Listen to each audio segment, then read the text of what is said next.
Hello everybody, and welcome to my presentation on Ancient Civilizations Questions Unanswered. My name is Colin Bollinger, and this presentation was originally provided for the community that I work for a retirement community. Our focus of the month was women and men in history, so I decided to talk about women and men in history that we don't know much about. So we will have some very interesting different civilizations that we'll look at. Most likely, regardless of whether you're a history buff or not, you probably haven't heard of all of these different civilizations. So I'm going to try my best not to lead anyone to any conclusions, just ask the questions that are being asked by historians about some of the confusing facts and timelines related to these civilizations. So this is also, I want to make a note, this is my first time putting together a video for YouTube that is a PowerPoint presentation and adapting it to a YouTube video. So here we go. We'll see how it goes. The first ancient civilization that I want to talk about is the Anasazi. So the Anasazi ruled from almost 1500 BC to 1500 AD. So 3,000 year span. They had 3,000 years of conquering and understanding the American Southwest. So they were a civilization in near the Four Corners states. So, and they initially, for the first few thousand years, couple thousand years, they lived in open dwellings in the cave valleys. And then during the last 200 years of their society, they moved up into the sides of the canyons. So you can see the pictures here in this slide are of dwellings that are built way up into the canyon. And still to this day, some of the dwellings, in order to get up there, are hardly traversed by even the most experienced mountain climbers. They have a very tough time getting up to those dwellings. So there was obviously a reason after 2,500 years, 2,700 years almost, of living down in the valleys in a very open society that they moved up into the cave dwellings. Or the cliff dwellings at least. So historians believe that they were afraid of something, but there is very little information about any types of wars or any history of any wars of tribes coming from the north or anything like that. And on top of that, they've been such a strong society for so long that you would think they would have had some defense systems put in place. But we don't know exactly why they moved up there. And there were kids and women who were living in these extremely treacherous situations. We know that there were family units up there. So there was a severe drought, and some people believe that may have led to them needing to move in some way.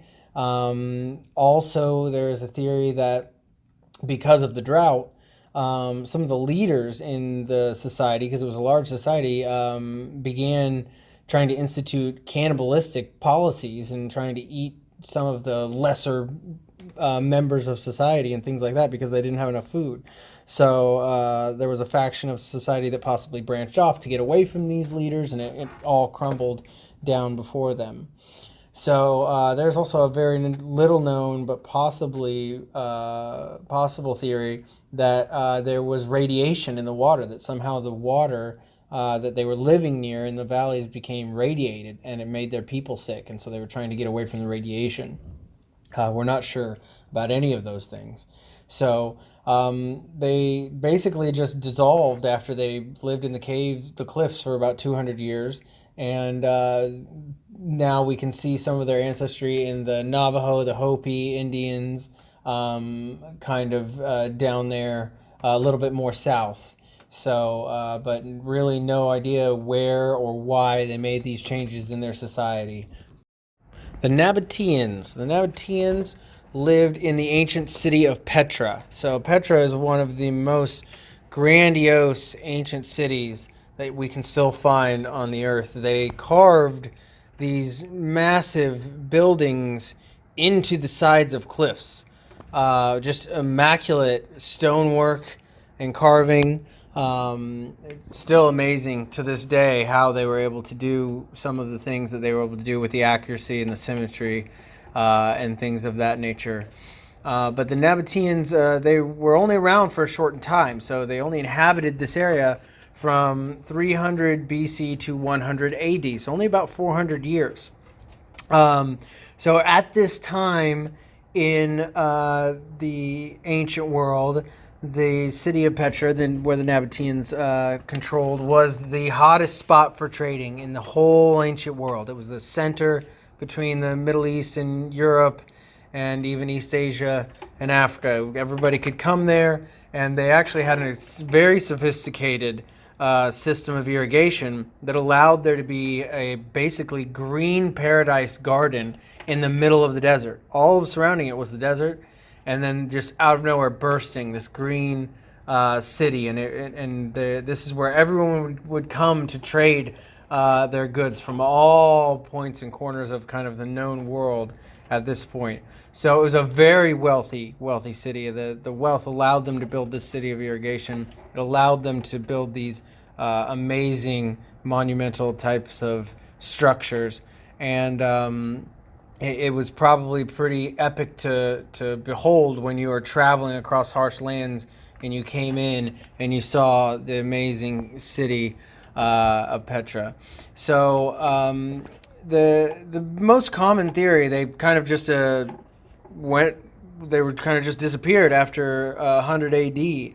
And the most common theory was after 100 AD, the world started shifting, and so the unification of the Greco-Roman world allowed for different trading routes. So it pretty much, the most common theory is that it pretty much just dissolved because it wasn't economically viable anymore for people to live there. And when the money dried up, so did the land. And so because of that, less people started coming, and it just kind of became a wasteland, and the trade routes kind of just shifted based on that. So that's the best possible theory that we have, but we're not really sure where they went. Our next lost civilization is Catalhoyuk. Catalhoyuk was a civilization in Turkey started about 7,000 BC and lasted for about 2,000 years. So again, had a long period of time where they were very successful. They lived in mud brick single family homes, and most of the society was very equal. There wasn't much inequality as far as resources. Their streets were actually their rooftops, so all of the houses were connected together. You can see on this picture here, and people would walk along the tops of the roofs, and they would go down into the houses, whether it would sometimes to trade with people or to speak with people and gather and things like that. So very similar. So they all of a sudden we have a bunch of historical artifacts from them, and we can find their mud brick houses, but they kind of abandoned these houses all of a sudden, and we're not sure exactly why. They were in a river valley, so some people think that there was possibly a flood, but we can't really see any evidence of that. Maybe there was a drought. We really don't know why. They believe that they just integrated into other cultures around the 5000 BC mark, because many other cultures in the area also have similar religious artifacts. So we found religious artifacts in these mud brick houses, and we have similar religious artifacts in many different societies around the area. So we believe that they just kind of adopted themselves into other tribes, but we're not sure exactly why. The next ancient lost civilization that we're going to talk about are the Rapa Nui of Easter Island. So the Rapa Nui of Easter Island are an interesting case because we pretty much know what happened to the Rapa Nui themselves. So the Rapa Nui came from Polynesia. We know that. We have genetic testing of some of the people there, and we know that they were somehow got over 2,000 miles across the Pacific Ocean and landed on Easter Island, which is a small island outside of Peru. So the fact that they were able to do that around 450 BC is something that we still don't know how they were able to do. We didn't know people were transversing the oceans at that time. It would have been very treacherous in small boats. So when they got to the island, it was an island full of resources, and they forested and over farmed and just basically destroyed the entire island, and they weren't able to sustain themselves. So the overforesting caused the entire island to lose all of its resources. With the when rains came, the soil just kind of slid into the ocean, and so there was not any options for them. So we pretty much know that's how the Rapa Nui left the island. So the interesting thing about this is they made tons and tons of these giant-headed statues, and lots of people have seen these statues. They're famous Easter Island statues. So there's been many ways in which people have said how they got them everywhere, because they're huge. You can see how big they are there on the right. The very interesting part about this is not all of these statues are the same.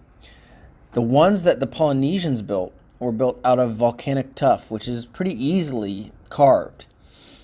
However, the one on the right that you see, that's about 30 feet tall, was actually carved out of basalt, which is much more difficult to carve. And there are no basalt quarries on the island anywhere. So the closest place we found them is in the ocean off of the island. And that basalt quarry wouldn't have been unearthed. It wouldn't have been under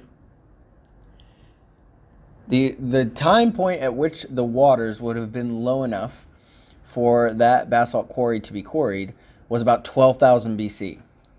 So we know that there was a civilization there before the Rapa Nui came from Polynesia, and it seems as though the Rapa Nui had copied the statues that were already there, which is very interesting. And we have also found out now, due to newly genetic testing, that some of the people on the island actually had Peruvian backgrounds. So we believe that people from Peru, 12,000 BC or even before that, when the waters were much lower, traveled to this island and carved out these ancient structures and were able to move them all around, which is just something that is really beyond our comprehension at this point, because we did not think that there were humans that were doing this type of thing back at that period. So this is an extremely interesting development about the history of Easter Island and the Rapa Nui, and something we've only been able to do recently, especially with genetic testing. Our next ancient civilization that was lost is a mouthful. The Cucuteni Trypillian culture was a culture in the area of Romania and Ukraine around 5,000 to 2,500 BC. So again, lasted a long time period there, 2,500 years. This was a huge culture, huge, massive amount of land that they were in charge of in that area.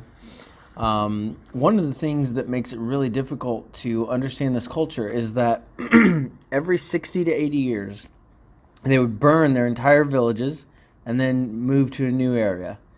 And then eventually they did this so much that they would come back and they would build over that previous area. So after, 3 or 4 times of moving to a new spot, they would come back and they'd build over it. And they had been doing this for, thousands of years. And we'd have no clue why they would burn their entire culture. We think that it was possibly symbolic, that it was the end of a generation, and it meant that the new generation was supposed to build anew from the ashes. We also don't have any clue what happened to them. There's very little information about how they dissolved as a culture. The most common theory is that they were taken over by the Kurgan culture in the area, but we really don't know. So you can see they're kind of burnt out homes there, what the theory of it is, and then a bunch of the bird-like statues they have there. So the Nabataean are our next ancient civilization. The Nabataean were in the southern part of Egypt, and they date back to as far as possibly 6,000 BC and were around till about 3,500 BC. So another long period of time, 2,500 years, that this culture was around. So we have found out that they were one of the first cultures to work with megalithic stone. So that picture on the right there is a huge megalithic stone table that they were able to carve out and move, and it weighs a ton, and we don't know how they were able to do it, but they were able to do it as far back as 6,000 BC. And the picture on the left there is an astronomical calendar there. So they were using the stars to tell dates, and they had amazing knowledge of the stars. We believe that they were forced to move out due to climate change. So this area was a rainforest, and then all of a sudden, within a couple hundred years, it became the Sahara Desert. So the Sahara Desert went from a rainforest to a desert within 500 years. That's what climatologists are telling us now. So there are a lot of reasons for climate change, and sometimes it can be natural. And we believe that that happened naturally, and that was a huge swath of Africa that just changed basically overnight as far as cultures are concerned. We believe that they were the possible predecessors of the Egyptians because of how much knowledge they had about the stars and the way that they were able to work with megalithic stone. We think that they possibly took some of their knowledge and information and traveled north when the climate got too bad. But again, we're not sure exactly where they went. The Khmer Empire built some of the most amazing ancient structures that we have ever known, and they were lost to history. So in the Khmer Empire, you have Angkor Wat, which is still one of the seven wonders of the world. These structures are amazing, and they can be found, many of them, throughout Cambodia, Laos, and Thailand. The Khmer Empire reigned for over 500 years, from 802 AD to 1327 AD. So one of the most interesting parts about this ancient lost civilization is that it's so recent and we know so little about it. This civilization was in one of the rainiest areas in the world during the monsoon season. And so their cities were built with impressive scientific hydrology. This allowed them to collect the rain, disperse it during the heavy rain season, and keep that rain for the dry season and be able to grow plants all year round, agriculture all year round, and be able to have fresh water all year round. So extremely impressive, the scientific knowledge that they had. In the beginning of the 1300s, a new king took over, and we have written history about the Khmer Empire from 802 to 302, when a new king took over, and all of a sudden there's no writing about this new king. We don't know if he made it illegal, if there was something going on, that the situation in the civilization was not good, and so they weren't trying to take much of their history down. We're not exactly sure what went on, but we lost that to history. And because the written record stopped at that point, we don't have enough information to know what happened. We believe that, again, climate change in that time period forced many of the Khmer people to move out.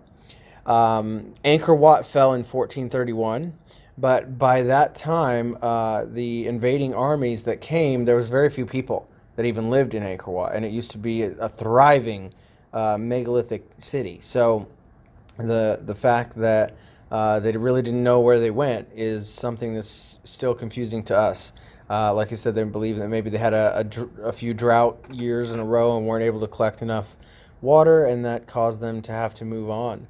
But we really, again, don't know what happened to them, and their structures are still left, and they're pretty amazing. Our next ancient civilization is also one that is pretty famous, the Olmecs. So the Olmecs reigned in Mesoamerica, especially the part of Central America and southern Mexico, from 2500 BC to 400 BC. So they were great stone workers, and they had no metal tools. These Olmec faces are pretty famous. There's many of them, and no two of them are alike. So they're actually gigantic. So that head is taller than an average person, and over a ton. Literally weighs over a ton. So the heads were, like I said, they were all carved differently, and we believe that they signified the ruler in each area because they were scattered throughout Mesoamerica. They also had great advanced astronomy, and we know that they had a written language, but nothing survived. So they were really advanced in 2500 BC to be able to have all of these things. You can also see another one of their carved jaguar pieces there. We believe that they thought the jaguars were of significant religious importance. So the Aztecs and the Mayans talked about the rubber people. That's what they named the Olmecs. We don't know why they named them the rubber people, but all of our information that we have about them is anecdotal, really, from the tribes that were there afterwards. And they called them great people who had all this knowledge, and that they created a lot of the structures that were there before the Aztecs and the Mayans came along and dominated this area. So and we have no idea. There's really just no theories at all where they went, because they were such a powerful, advanced society, and we don't have any of their written language. We have no tools. We don't have any idea what happened to them. So it's up in the air what happened to the Olmecs. Very interesting civilization. Derinkuyu is one of the most mysterious ancient civilizations that we know of. This is an underground city built in Turkey that was 11 stories underground and went 374 feet underground. This city could hold up to 20,000 people easily at one time, plus livestock. We know they had little livestock holds. They also had air ventilation shafts built down 374 feet into the ground, and water traps. They could catch water, so they could live underneath here. It's been estimated by scientists that 20,000 people could survive underneath this city for 2 years without having to come up, if they were able to have enough food stored up. So this is, we have no clue how people were able to do this. And we still are pretty unsure of who actually built it.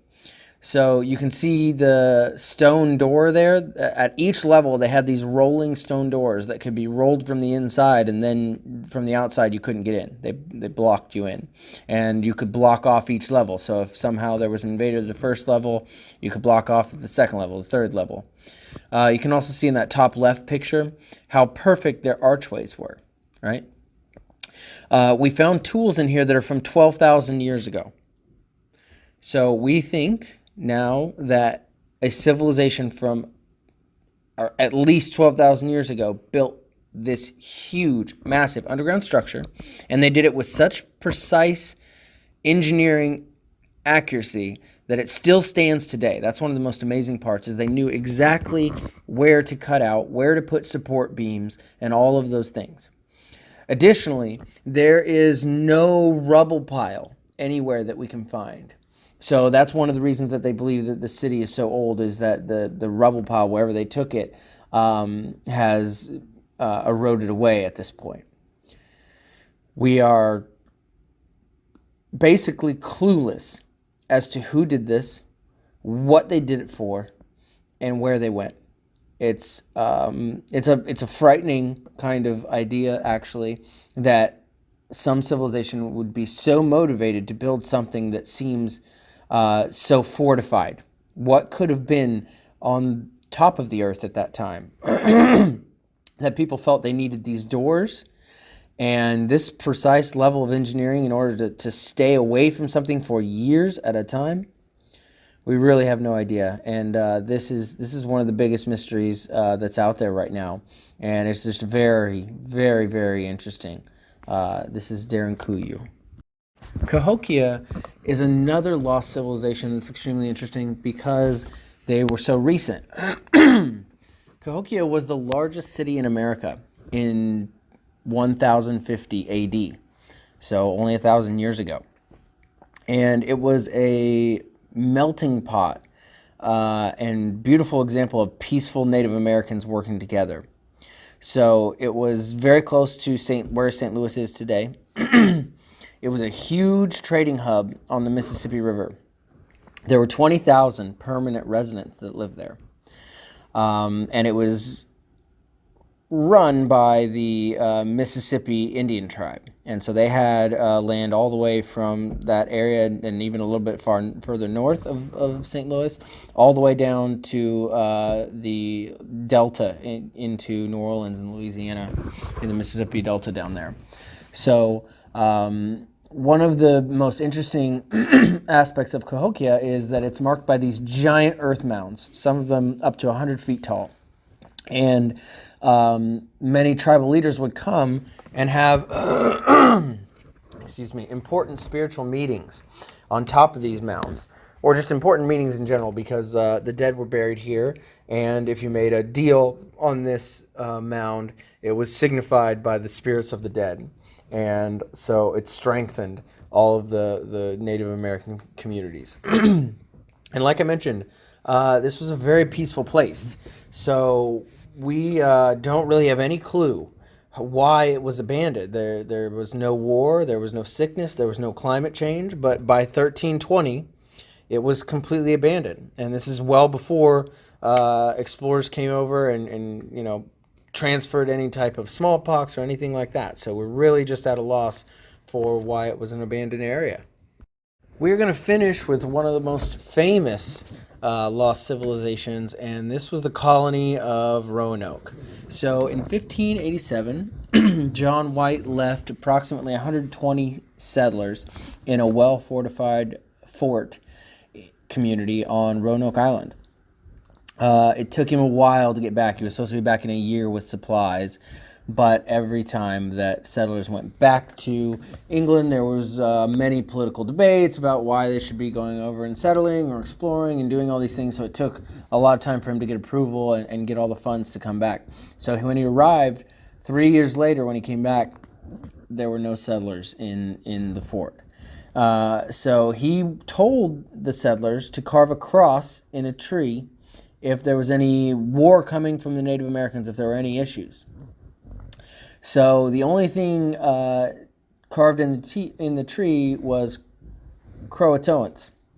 And this was the name of the closest tribe to the fort, but there was no evidence of any violence. The fort was overgrown, so it had been left for at least a few months. But there were guns left and ammo in their spots. There were shovels in the middle of digging that had been looked like they had been left mid-work, and there were many examples of chores that seemed like they were just done in the middle of work, and everyone left. Every single person in the fort left. We didn't find any mass burial sites.